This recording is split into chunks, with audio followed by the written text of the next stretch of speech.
So hello guys, welcome back to my channel. और आज का ये वीडियो काफ़ी इंपॉर्टेंट होने वाला है क्योंकि आज हम बात करने वाले ऐसे टॉप 30 क्वेश्चंस जो पेपर में पूछे गए हैं, जो कि आधारित है भारतीय भाषा पर। हमारे देश में जितने भी भाषाएं बोली जाती है उन पे ऐसे 30 क्वेश्चन जो कि गवर्नमेंट एग्जाम में पूछे जा चुके हैं। तो सभी क्वेश्चंस के आंसर आज हम देखने वाले हैं और सभी क्वेश्चंस के आंसर अच्छी तरह से याद में रख ले, ताकि अगर पेपर में आते हैं तो आप इसका सही आंसर दे सको। चैनल पर नए होंगे तो सब्सक्राइब करना ना भूलें और बेल आइकन दबा दें, ताकि मैं ऐसे ही जीके की प्रैक्टिस करवाता रहूं। तो शुरुआत करते हैं आज के हमारे भारतीय भाषा पर आधारित ऐसे 30 क्वेश्चन जो कि काफ़ी इंपॉर्टेंट होने वाले हैं। 30 क्वेश्चंस की प्रैक्टिस आज हम कर लेते हैं। सबसे पहले हमारा प्रश्न है कि भारत के संविधान द्वारा कितनी भाषाएं स्वीकृत है, यानी कितनी भाषाओं को मान्यता है हमारे भारतीय संविधान के हिसाब से। इसका सही आंसर हो जाएगा ऑप्शन नंबर ए, 22 भाषाएं। ऐसी टोटल 22 भाषाएं जो भारत के संविधान के द्वारा स्वीकृत की गई है। अगला सवाल है, भारतीय भाषाओं को कितने प्रमुख वर्गों में बांटा गया है। क्वेश्चन इंपॉर्टेंट है और ये क्वेश्चन 2 से 3 बार पेपर में पूछा भी जा चुका है, क्योंकि आज हम यहाँ जितने भी प्रैक्टिस कर रहे हैं वो सभी क्वेश्चंस पेपर में आ चुके हैं। हमारा क्वेश्चन है कि भारतीय भाषाओं को कितने प्रमुख वर्गों में बांटा गया है। तो इसका राइट आंसर हो जाएगा ऑप्शन नंबर बी, 4 भाषा। टोटल 4 भाषा में उसे बांटा गया है, याद में रख लें। अगला सवाल है, भारत में सबसे कम बोला जाने वाला भाषा समूह कौन सा है। क्वेश्चन इंपॉर्टेंट है, एसएससी के पेपर में ये क्वेश्चन आया हुआ है। इसका राइट आंसर हो जाएगा ऑप्शन नंबर डी, चिन्नी तिब्बती। चिन्नी तिब्बती एक ऐसा भाषा समूह है जो सबसे कम बोला जाने वाला भाषा है, चिन्नी तिब्बती। अगला सवाल, ऑस्ट्रिक भाषा समूह की भाषाओं को बोलने वालों को क्या कहा जाता है। क्वेश्चन मोस्ट इंपॉर्टेंट है, यूपीएससी के पेपर में क्वेश्चन पूछा जा चुका है। इसका राइट आंसर हो जाएगा option number B, Nishad. Nishad एक ऑस्ट्रिक भाषा समूह है, जो ऑस्ट्रिक भाषा समूह बोलने वाले को निषाद कहा जाता है। अगला सवाल, द्रविड़ भाषाओं में सर्वाधिक बोली जाने वाली भाषा कौन सी है। क्वेश्चन इंपॉर्टेंट है और ये क्वेश्चन रेलवे में 2 मरतबा पूछा गया है। इसका राइट आंसर हो जाएगा ऑप्शन नंबर बी, तेलुगु भाषा। तेलुगु भाषा द्रविड़ भाषाओं में सर्वाधिक अधिक बोलने वाली भाषा है, तेलुगु। अगला सवाल, संस्कृत से सर्वाधिक प्रभावित द्रविड़ भाषा कौन सी है। क्वेश्चन इंपॉर्टेंट है और ये क्वेश्चन पूछा जा चुका है पेपर में। इसका राइट आंसर हो जाएगा ऑप्शन नंबर बी, तेलुगु भाषा। तेलुगु भाषा जो है वो संस्कृत भाषा से सर्वाधिक प्रभावित द्रविड़ भाषा है। और एक क्वेश्चन है कि तीसरे नंबर की सबसे ज़्यादा बोली जाने वाली जो भाषा है वो है तेलुगु भाषा ही है। अगला सवाल, भारतीय संविधान के अनुसार हमारे देश की राजभाषा कौन सी है। क्वेश्चन इंपॉर्टेंट है, रेलवे में 2 बार पूछा जा चुका है। इसका राइट आंसर हो जाएगा ऑप्शन नंबर बी, हिंदी भाषा। हिंदी भाषा को राजभाषा का दर्जा मिला हुआ है भारतीय संविधान के अनुसार। याद में रख ले, हिंदी भाषा राजभाषा। अगला सवाल, भाषा के संबंध में हिंदी को क्या कहा गया है। क्वेश्चन इंपॉर्टेंट है और ये क्वेश्चन 2 बार रेलवे में आया हुआ है। रेलवे के लिए ये मोस्ट इंपॉर्टेंट क्वेश्चन है। इसका राइट आंसर हो जाएगा ऑप्शन नंबर सी है, राजभाषा। भाषा के संबंध में, यानी भारतीय संविधान में भाषा के संबंध में हिंदी भाषा को राजभाषा कहा गया है। याद में रखिए, राजभाषा। अगला सवाल है, मुगल काल में किस भाषा को रेख्ता कहा गया है। क्वेश्चन इंपॉर्टेंट है, आया हुआ यूपी पुलिस के एग्जाम में। इसका राइट आंसर हो जाएगा ऑप्शन नंबर ए, उर्दू भाषा। मुगल काल में उर्दू भाषा, वहाँ की जो मुगल काल की जो भाषा थी वो उर्दू भाषा थी, रेख्ता की भाषा कहा गया है। अगला सवाल है, दक्षिण भारत में सर्वाधिक प्राचीन भाषा कौन सी है। इसका राइट आंसर हो जाएगा ऑप्शन नंबर ए, तमिल भाषा। तमिल भाषा जो है वो दक्षिण भारत की सर्वाधिक प्राचीन भाषा है, तमिल भाषा। राइट, तमिल भाषा दक्षिण भारत की सर्वाधिक प्राचीन भाषा है।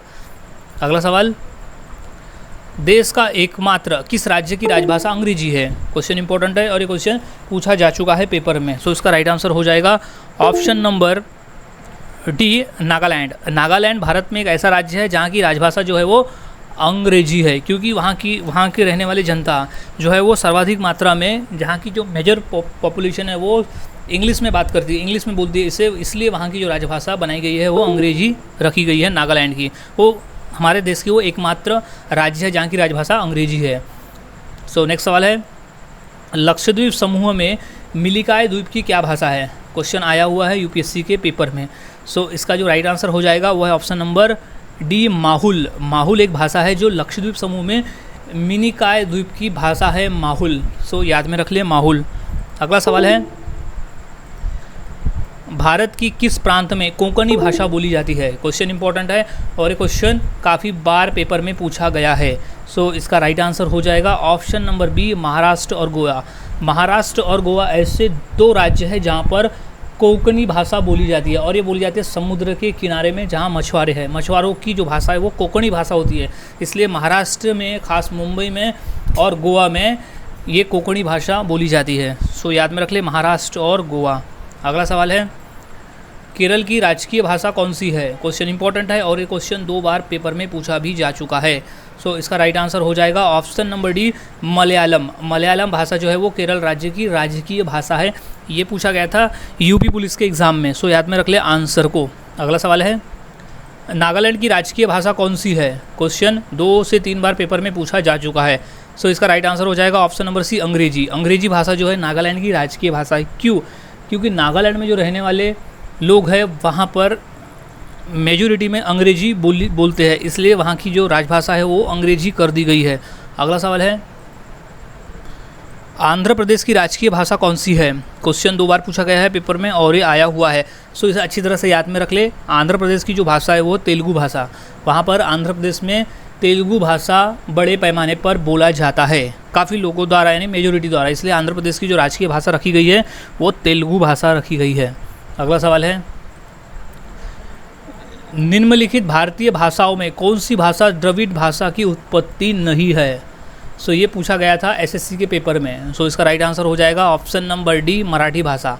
मराठी भाषा जो है वो द्रविड़ भाषा की उत्पत्ति नहीं है। अगला सवाल, केंद्रीय भारतीय भाषा संस्थान कहाँ स्थित है?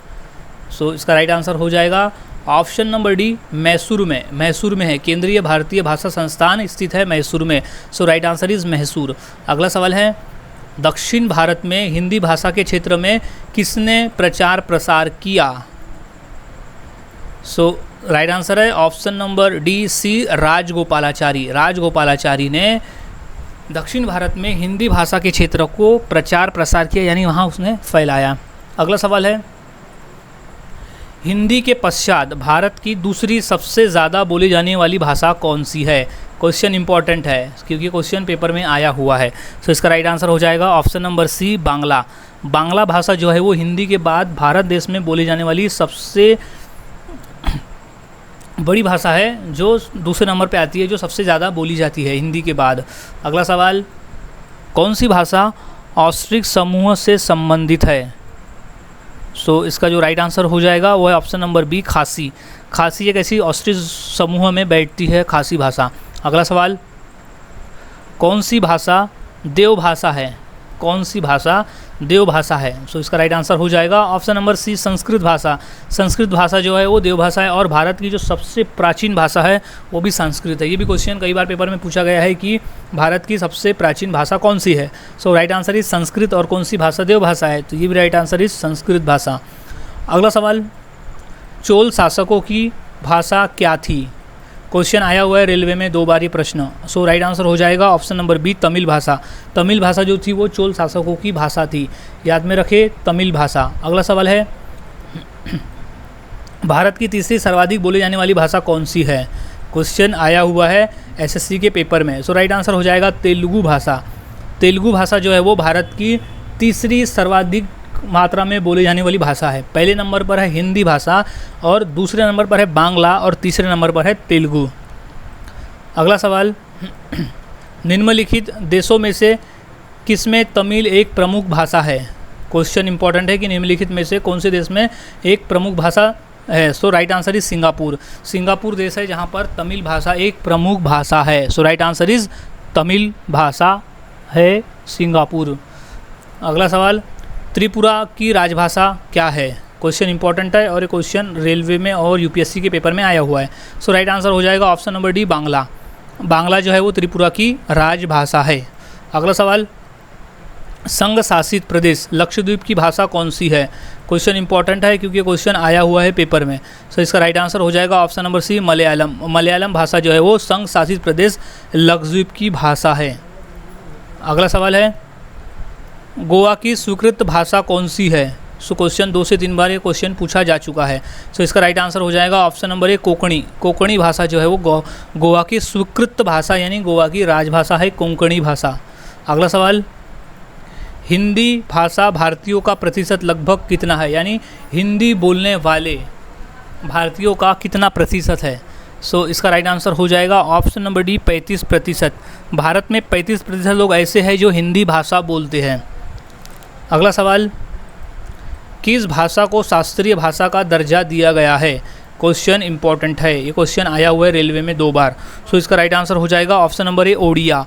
ओडिया जो भाषा है उसको शास्त्रीय भाषा का दर्जा दिया गया है। सो गाइज आज हमने ऐसे टॉप 30 क्वेश्चन देखे जो काफ़ी इंपॉर्टेंट है पेपर के पॉइंट ऑफ व्यू, क्योंकि ये सभी क्वेश्चंस पेपर में पूछे जा चुके हैं। हर गवर्नमेंट एग्जाम में ये क्वेश्चन आए हुए हैं। सो सभी क्वेश्चंस को अच्छी तरह से याद में रख लेना है ताकि अगर ये पेपर में आते हैं तो आप इसका सही आंसर दे सको। मिलता हूँ और ऐसे नए टॉपिक पर जीके लेकर अगले वीडियो में। तब तक के लिए चैनल के साथ बने रहे, वीडियोस को देखते रहे और जीके की प्रैक्टिस करते रहे।